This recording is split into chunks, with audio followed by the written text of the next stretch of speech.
Hello, and welcome to the Other Minds podcast. I'm Joseph Bohigian. Other Minds, founded in 1993 in San Francisco by Charles Amerkanian and Jim Newman, is devoted to championing the most original voices in new and experimental music. On Season 2 of the podcast, we're talking with the featured composers from our 27th Other Minds Festival, which will take place November 14th to 19th, 2023, at the Taube Atrium Theater and Gray Area in San Francisco. Today, I'm excited to be presenting a special crossover episode with Decipher This, a podcast about music and technology from Ensemble Decipher. Joining me now are Bora Yoon and Joshue Ott. Bora Yoon is a Korean-American composer, vocalist, and sound artist who conjures audiovisual soundscapes using digital devices, voice, and instruments from a variety of cultures and historical centuries to formulate a storytelling through music, movement, and sound. Joshue Ott is a visualist and software designer who creates cinematic visual improvisations that are performed live and projected in large scale. Welcome to the podcast, Bora and Joshua. Thanks for having us. Hello. Thanks for having us. Yeah. So, Bora, in a lot of the performances of yours that I've seen, you're always very thoughtful about the visual elements, whether you're working with video or the unique instruments that you use. So could you tell us about your interest in multimedia work and how you started your collaborations with Josh? Yeah, thank you. I guess when I compose music, I always envision it first, or to me, the visual element is very important, even from the conception. I usually have to kind of see the stage or see the piece in my mind before I start even making sounds about it or with it. And Joshue Ott's visuals are just the most beautiful thing that I have ever seen. I met Josh in 2006 at Share, actually. It was a really wonderful audiovisual night in New York that was kind of at a dive bar, and everyone just could plug into the AV system. So people who had interesting sounds could plug in and play those, and people who had interesting visuals would plug in their VGA or HDMI at the time, or whatever it was then. It was VGA. It was VGA. Bring it back to the VGA. And I just remember seeing all sorts of different expressions of kind of what was happening in the New York community at the time. And I had seen Josh's visuals that were really fluid and generative, and it was like nothing I had seen before. So elegant. And I immediately was like, who makes that? And I went and found him and was like, hi, we should hang out. Or like, I'd love to know more about how you make that. And I think what's beautiful about where SuperDraw has gotten to now is that it's not just a visual component. It actually has become audiovisual, which is super exciting. And I'll let Josh talk about that. So whether, it's multimedia, whether it's object oriented or whether it's costumes are even thought of in the kind of presentation, I think about the scale of a performance venue. I think about the scale or the thematic or kind of even historic aspects of maybe the venue that we're in. And if there's ways in which music and visuals can tap into this sense of where we are and place, how to make things more immersive, I guess. These are all aspects to me of how we take something that is normally proscenium based and perceived from a very presentational lens to then becoming much more circular and much more immersive. Because I think that's where the most exciting and the most memorable experiences of performance happen, is when all the senses are activated and brought together to transport people, essentially. And yeah, Josh, I'd love for you to speak about your beautiful program, SuperDraw. Thank you. Do you remember what was our first gig together? Was that the Stone? I think it was the Stone. It was John Zorn's venue in New York City. At the time, it was in Lower East Side. The old one, the small little black. The black box on Avenue C. Yeah. With this super janky basement. The green room was like the basement, and it's all like dank and musty and stuff. Oh yeah. But I love that you remember seeing my stuff at Share, and that you mentioned Share at all. That was such a wonderful. You're right. Me as a visualist, I was born at Share, like as a visualist. That phenomenon was so special because it really was this like anybody could just show up and do anything, and there was this creative openness and freedom to play and try things and fail. I didn't feel pressure to make something perfect, and so I went there. I think Morgan Packard was the one who dragged me there the first time. And it was just so inspiring to see everybody trying things and failing and sounding bad and not being afraid to do that and looking bad and not being afraid to do that and just keep going and keep trying stuff. And everybody had all these different controllers and stuff. And so I was really inspired by that. And I'll try to give like a really brief history. SuperDraw started, I was inspired by Share. I was working as a Flash developer and Adobe had just released new tools in Flash that allowed you to draw lines, which, believe it or not, was a big deal. Like you could actually give points to the system and have it like make a little line there and control the thickness. And I had been experimenting with that, and I decided I wanted to try something at Share, and I showed up with a little test program that drew lines and started messing with it. And I loved the way it wasn't really anything like anything I was seeing, but it had sort of an expressive quality to it.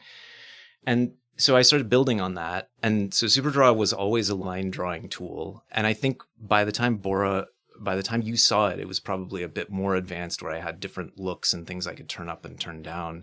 And I just became obsessed with making a visual instrument.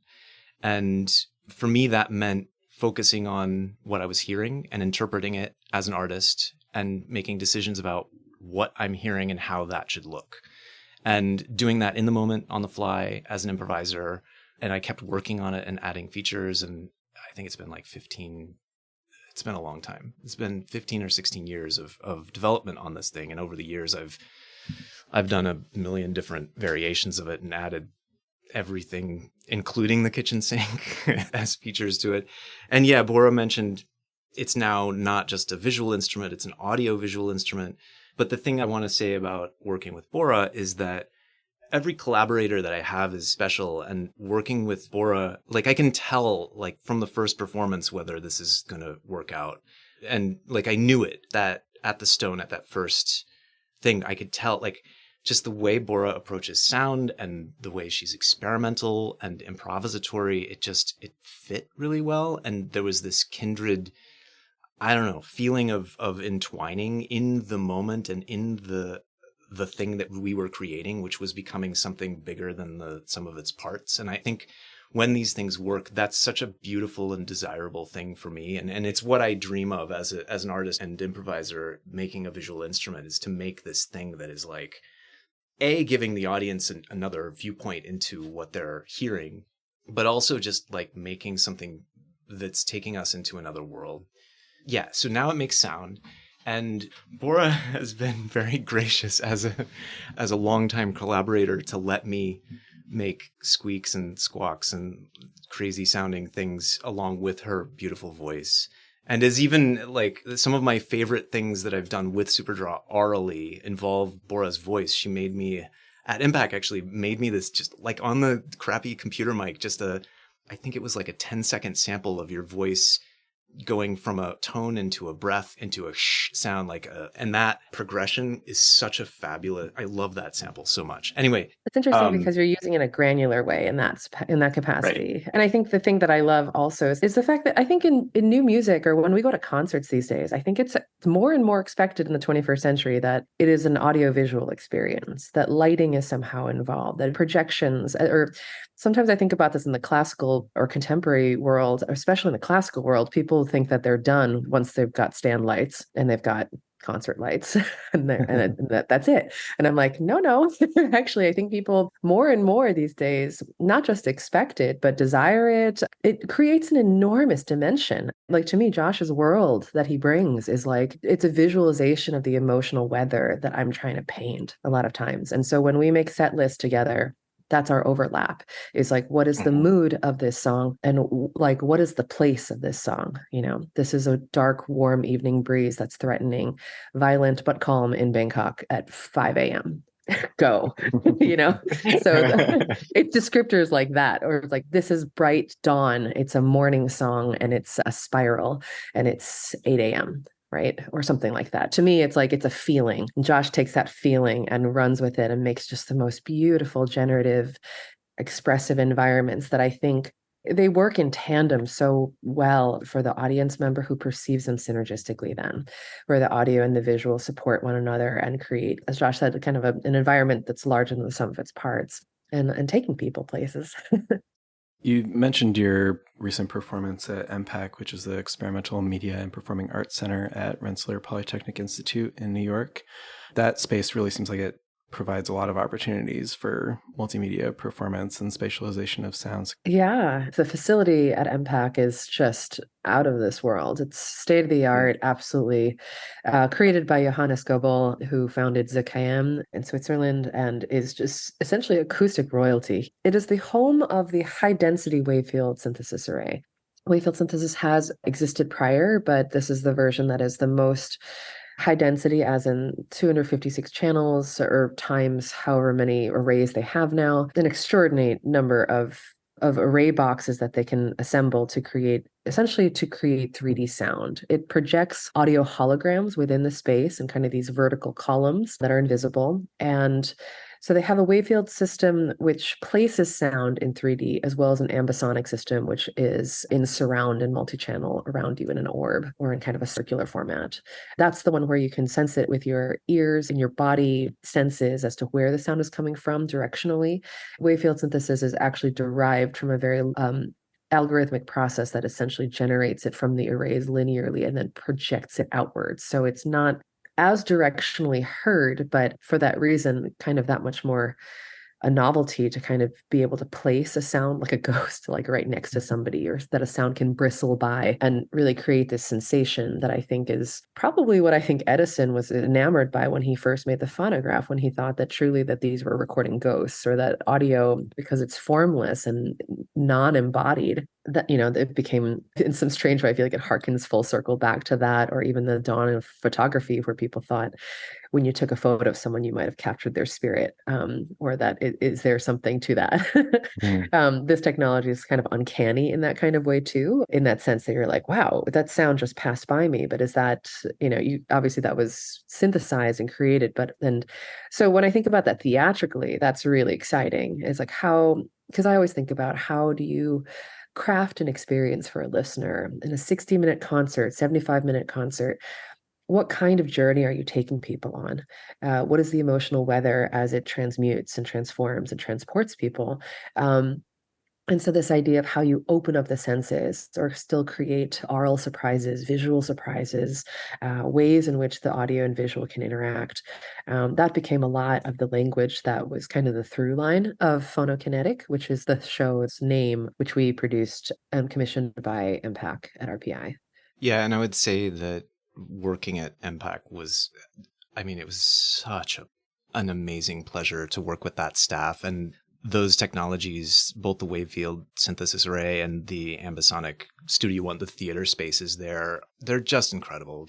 And that staff is so eager to try new things and so open to experimentation and like helping us see our creative vision through, that I want to live there. I mean, I was joking about hanging a hammock like in the rafters above Studio One and just like joking, not joking, like actually living there so that I can just like sneak in at midnight every night and like do more experimentation. But yeah, I'm completely in love with that space and that whole process. And they really supported Bora's vision and helped us like realize it in this absolutely incredible way that I don't know any other place that's like that in my experience. And their eagerness to just support and give us tools, I don't know, it's just amazing. Yeah. It's such a treat. And it's also really hard to, I always had a footnote in my mind being like, don't get used to it. It was like, you can only do it here. So that's also kind of one thing to like, when you develop a show at a place with such incredible facilities of like, okay, how does this translate to, you know, like normal venues? Yeah. I'd like to ask about movement as well. It's something I've talked to you a lot about, Bora, with your work with Ensemble Decipher recently. And I read with your performance at MPAC that you use Joshua Superdraw software instrument with Mimu gloves. Yeah. I think to me, the impetus that started Kinetic was this idea of, well, actually, Kinetic is a generative title from the initial kind of petri dish that I grow a lot of my works called phonation. Phonation means the utterance of sound into language. I'm always interested in seeing how objects or sounds and instruments become kind of phonemes to create a larger working language and structure and kind of different ways to create audiovisual ideas. by using the associations of sound as kind of these bits of language. So phonation then from there birthed phonokinetic, which is to me the gestural version of phonation that then implements the Mimu gloves and other gesture technologies that we're thinking about now as a way to take it out of just kind of the staid concert area footprint of a concert show and go fully theatrical with it. And to me, the core of it was, if I can somehow bring what I think is the freedom and momentum and gesture and language that I feel when I dance with, not that I'm necessarily a dance, but like literally physically separately when I dance versus when I actually make music. Those are the two places where I feel truly transported very separately. And I wanted to see the overlap and the synergy of where gestural and dance language and musical language can come together, and audiovisual music, essentially. How can we bring all of these sensors together so that one gesture, while it can be seen in just a physical gestural way, how can that gesture also be, as a side product, have an audio sweep that goes with it? How can that also potentially draw something or create a shadow somewhere and create a corollary with the world that is painted on the projections? So it's about how to bring all three of those realms together within this kind of slow Butoh language in some ways, but sometimes it's about conducting/conduction is the way I think about it. Is this like, how does the body become a conductive medium then between all of these worlds, from the audio, from the visual, as well as the gestural and kind of 3D space? So it really is the start of a new language, and I'm really excited about it. It's definitely the brink of my performance research right now, and I look forward to developing it further. I think it's really exciting where things are. And I know that Josh and I have spoken a lot about, potential other technologies in which the sensors may be more expressive or more embedded in a way that's more natural. So I think we're still fine-tuning it. We're still tweaking as to like whether it's truly hands or whether it should be elbows and wrists, or, like whether it needs to be so finely articulated versus actually a larger spatial gesture. Yeah. The thing I wanted to say is that supporting these ideas from Bora and making movement and that kind of interaction part of the performative aspect and how things are generated, it fits into sort of my core design principles around what SuperDraw actually is. And working with Bora, I completely gave up on considering my output as a screen. I now consider the thing that SuperDraw outputs as a completely separate space. It's a three-dimensional liminal space that exists in some other dimension that we're not, you can show it on a screen, or you could show it on a phone, or you could do it in AR, or you could show it on some stage lights. And the reason I mention that is that abstraction, that concept enables me to, as the sort of designer of this tool, to use any kind of input and any kind of output, really. And so the Mimu gloves became this way that we could access the sort of three-dimensionality of this liminal space, of this, which Bora was creating and I'm trying to fit these things into. And yeah, it's three-dimensional. It's outside of what any of us understand, and how we choose to represent it is part of the creative choice, but also how we choose to manipulate it is also part of the creative choice. So beyond Mimu gloves, there's AR and phones and that sort of thing, but there's also, VR controllers and maybe just movement across the stage. And the nice thing was being able to try all these things and seeing what works best and seeing what gives us the most amount of control creatively for what we needed to do to support the piece. Let's listen now to an excerpt of Clock Sequence from Bora Yoon's Kinetic, performed live at MPAC in March 2023. The bodies we live in shape the worlds we experience. The bodies we live in sculpt and shape. The bodies we live in shape the worlds we experience. The worlds that we experience.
You'll be performing together at the last night of the Other Minds Festival in November of 2023. So could you give us a little hint at what's going to be in store for that performance? Oh, yeah.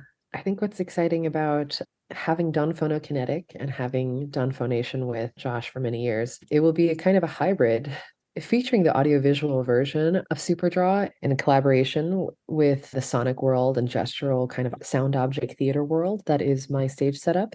So it will bring both of those elements together in a really immersive screen behind to create an evening length kind of arc of different environments and sounds and different kind of soundscapes in which we take people. I call them kind of different soundscapes of different weather and different times of day and night. Because that's kind of what they feel like. Yeah, I think there's going to be more details fleshed out, but I know that Josh is ever working on new patches and exciting new things that are either fluid and tonal, sometimes jittery and glitchy, beat oriented. So it's really exciting actually at this phase to be collaborating with Josh as a audiovisual collaborator. I've often collaborated with beatboxers or people who produce beats or things like that because I specialize or with where I sing and my register. I can take care of the high end really well, and I can take care of the mids and kind of this like the tonal language of the world. And so the opposite complement of what I do would be kind of the low end and the beat architecture. And I'm excited that Superdraw is really developing into such a beast of an instrument and collaborating in that kind of capacity too, where I think it's going to be much more like an audio producer in some ways, where like Josh is laying down kind of the groove and the beat or things like that, and then the song starts from there and it'll evolve. And so I think this is a new threshold for us, and it's exciting. Yeah, I'm totally psyched about working with you in this way, Bora. Like, I think some of the things we worked on at MPAC and some of the sketches that we were doing, we would do these little jam sessions together where I would put something big on the screen that then Bora kind of jammed on top of to create really kind of incredible things that I absolutely cannot do with this instrument. And the interesting thing for me is, like, I've been through this entire journey of learning audio synthesis programming from scratch as a just sort of crazy, in a crazy mad scientist way. Like, I'm not trained in any way. I'm just kind of picking it up as I go and trying things and sometimes attempting things that I probably should not have. And sometimes those work out well and sometimes they don't. But the really nice thing is designing these things so that we can fit together and intertwine in this really amazing and beautiful way. It's been an incredible journey, like making that happen and figuring out how that works. And yeah, I'm super excited to show more tricks. I mean, I have lots of input things that I've been working on and things to try. So there's definitely going to be some new stuff, and there's definitely going to be some of our highlights. Bora, you're also writing a piece for Ensemble Decipher called Cat's Cradle, which turns a giant constellation of strings into an instrument that's manipulated by the performers, becoming a sort of large version of the string game that a lot of us played as children. So could you tell us about the genesis of that piece and what people might be able to see when we premiere it in October? Yeah. Cat's Cradle is kind of an extension of the idea we were just speaking about of gesture, of how does gesture become attached to then interesting sensors or interesting ways to be able to parse data and turn that into sound in a very interesting way. I'm really excited about the world premiere of Cat's Cradle, which will happen this coming October, actually just before Other Minds then. Yeah, a few weeks before. Yeah, because it's a real departure, I think, from the work that I've been doing in terms of audiovisual multimedia work that's usually bound to a screen and to objects, to then becoming just singular one concept, but just scaling it out to an architectural level. It's somewhat loosely inspired from Ellen Fullman and her long string instrument, or it's a very different string instrument, that one. And Ellen's long string instrument is a 50-foot string instrument that is tuned in just intonation and bound to resonance boxes, which essentially turns the room that you're in into the resonator. So it's kind of like a large inverted violin. So just in terms of structure, I suppose, influence an idea. But the way Cat's Cradle works is a very different string system because it's with these golf tethers. They are very well known and kind of iconic with the Princeton Laptop Orchestra, Plork, which is where I did my grad studies at Princeton and worked with Plork to kind of hatch this prototype. I noticed from like my first year in Floric many, many, many years ago that the strings were kind of this interesting fluorescent pink color. And I always thought, hey, is that blacklight reactive? And it turns out it actually is.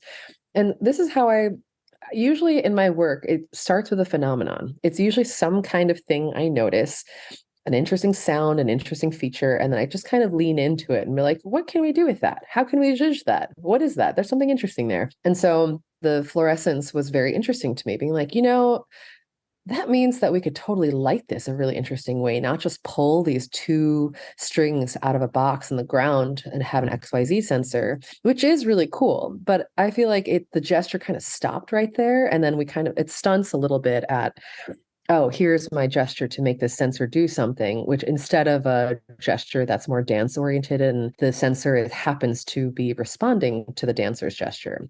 So it definitely lives in that uncanny valley between, is it dance or is it gesture or is it a sensor performance? So the Cat's Cradle has 6 of these boxes, 5 in an arc and 1 in the back, which then get pulled up in their fluorescent strings, carried on by the fluorescent strings of the same color to a singular point up on top. And so when you walk into the venue, you're just going to see this glowing orange pink structure, which then the 6 players and performers of Ensemble Decipher slowly start to activate with kind of oscillating gestures, pushing the strings out and in, making the structure kind of breathe or becoming kind of an anthropomorphic structure that seems to have a life or seems to have a breathing and homeostasis kind of relationship with space.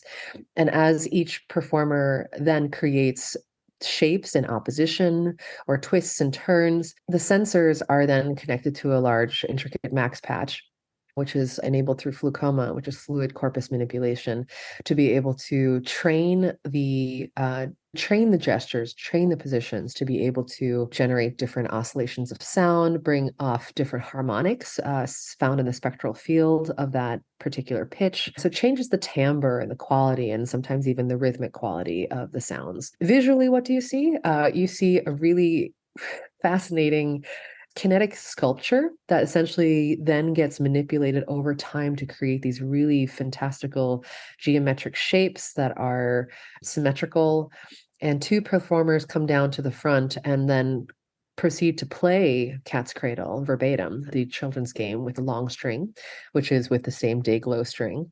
And these X's and triangles and geometric shapes that are made within the hands of Cat's Cradle then are echoed in the kinetic structure behind. So it becomes kind of this Michel Gondry logic of cause and effect as to whether these 2 performers are actually attenuating the strings behind or whether the theatrical mind from the audience's perspective puts these 2 images together to see them as cause and effect, which is kind of the sleight of hand or trick of the eye that we're doing from like a theater directorial standpoint. So it's really like nothing I've done before. Sometimes I don't quite know what to call it. Is it an installation? It is an installation. It's certainly installed in the space and it takes quite a bit to get it up in place. But it's a kinesthetic instrument. It's an audiovisual kinesthetic instrument that's sensor-based. It's also a kinetic sculpture. It's a sensor sculpture as well as a musical performance. And so I'm really excited about it because I think it truly is something very new, or even in my kind of repertoire of works, I'm like, yeah, I'm not even sure what category to put this one in.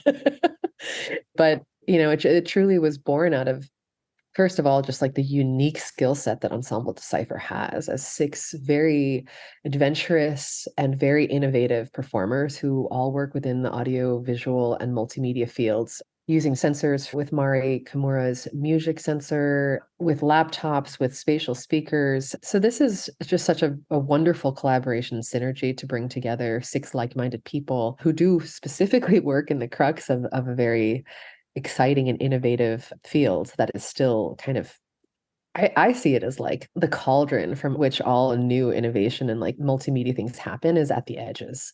But when you push something to the edge of its field and where they touch on each other, I feel like that's where you get really interesting manifestations of interdisciplinary things. And I'm just so grateful that Ensemble Decipher is game, is keen, and is really just like the perfect ensemble to set this for. And we are very grateful for the support of Harvard Music and the Fromm Foundation and the Barlow Endowment with Brigham Young University, who has helped make this a possibility and make this possible. So yeah, how do you feel about it, Joe? You're in the piece. Yeah, I mean, we're very excited to be able to do things that are interesting to look at and to be able to move around. When we started out, we were typing on our laptops in the dark and nobody knew what we were doing. The kind of like, maybe they're checking their email kind of piece. So we're very excited to be moving around and interacting with each other in physical space. So that's why we were super excited to be working with you on this piece. Yeah, it kind of turns you guys into like 6 different players. I know you guys have collaborated before too, but in a way it's actually like I don't want to say synchronized swimming, but like it kind of is like synchronized swimming though. It's like synchronized something. But yeah, we're like all 6 of you are agents of a lot. And so everyone has a very, very astute understanding of kind of how this looks like from afar, because it's all in symmetry. And I'm glad that you brought up that point about, tapping on the laptops and things like that, because even in my time at Plork, that was actually how I first started working with Jeff Snyder and Plork. I remember he actually brought me on to be like, hey, could you think about the visual aspect of Plork? Because I understand that in a group like that, like it is 95% coding power, right? And like it is all coding and technical execution, and literally time just runs out. People don't think about how it looks at the end of the day. And so he was like, could you just be the visual eye on this? And so I started to help, and not that I'm a theater director, but it was just more like, I love multimedia weird stuff. And I do think it's sad when it starts to go into this valley where no one knows what you're doing on stage, or no one knows what is exactly happening. And so it's like, yeah, I'm sure just with lighting, you can focus things, and also like where people should look. Maybe this chair should be in a profile that show off the brain sensors, or maybe we should put bits of glow tape on the brain sensor bits so that people see that there's something on their heads, right? Instead of just guessing that there is something. So it's small things like that where it's like, I guess I bring kind of this old school theater background into my audiovisual work, just because it's just as we started this podcast, like I do think of things visually from the get-go. And to me, it's what makes something memorable. I think that's something I always strive for, is always like, people might not remember the title of your piece. They might not remember like what song that was, but they'll be like, the song with the harmonics, or the song with the slapping of the guitar. Like they'll remember something the thing that's memorable is what's going to stick with them. Maybe not necessarily the exact title or how to look it back up again on Spotify. And so I'm always like, how can we make something that is literally very memorable and physical? And I was thinking about, what is Ensemble Decipher's current language, and what could be added to their canon in a way that also shows off their physicality as an ensemble, as like to me, it's like a flock formation. It's like, I see you guys as like, it's almost like, yeah, having birds in a chevron, where I'm like, okay, it's like everyone is in formation and everyone is aware of kind of their spatial awareness with each other and spatial relationship to create kind of these larger shapes and really interesting spectral sonic moments too, as a result from these gestures moving. Great. Well, you can see the premiere of Bora Yoon's Cat's Cradle at Roulette in Brooklyn, New York on Monday, October 23rd, 2023, performed by Ensemble Decipher. And a few weeks later, Bora and Joshue Ott will perform at the Other Minds Festival on November 18th of 2023 at the Taub Atrium Theater in San Francisco. So thank you so much to Bora and Josh for joining me today. Thank you, guys. Thanks, Joey. This has been great. This has been an episode of the Other Minds podcast, brought to you by Other Minds. Our 27th festival is November 14th to 19th, 2023 at the Taub Atrium Theater and Gray Area in San Francisco. Join us again next week